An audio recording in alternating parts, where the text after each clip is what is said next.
الاكل كله تكاملي حضرتك، الاكل كله تكاملي. وعايز اقول لك ان الاساس اساسا عندك هنا في دماغك.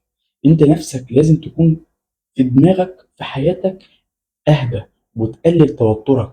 الالتهابات دي في حاجات كتير جدا بتسبب التهابات. وعلى فكره الالتهابات دي في حد ذاتها هي رد فعل للجسم. يعني لقى حاجه غريبه داخل عليه بيخش يجري عليها يمسكها فاساسا ده رد فعل طبيعي، يعني مش حاجه وحشه. بس الفكره كلها في تكرار الالتهابات مع عادات بقى الغلط. ان انا مثلا ان انا اكل من غير ما اكل الياف مستحيل.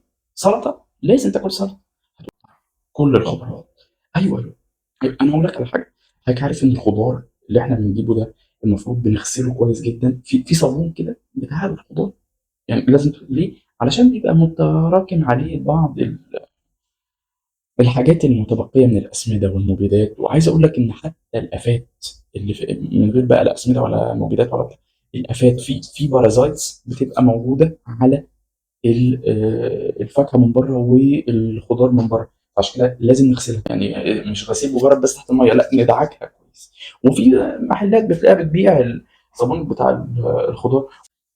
الناحيه التانيه الناس تانية تقول لك على فكره اصلا بواقي الصابون ده مسببات سرطان.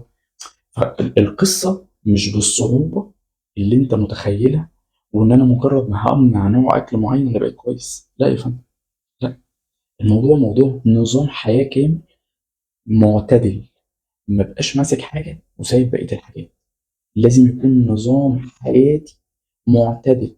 اه بشرب حاجات، قهوه باعتدال مره اتنين، والفتره الصباحيه ما اشربهاش بالليل. اشرب ينسون اهدي. خد بالك اليانسون ده بيقلل الالتهابات في الجسم.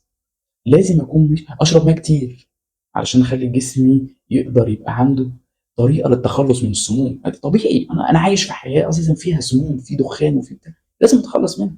لكن هي الفكره مش في ان انا من عبيط وفراخ وبس. ماشي. ورا الحديث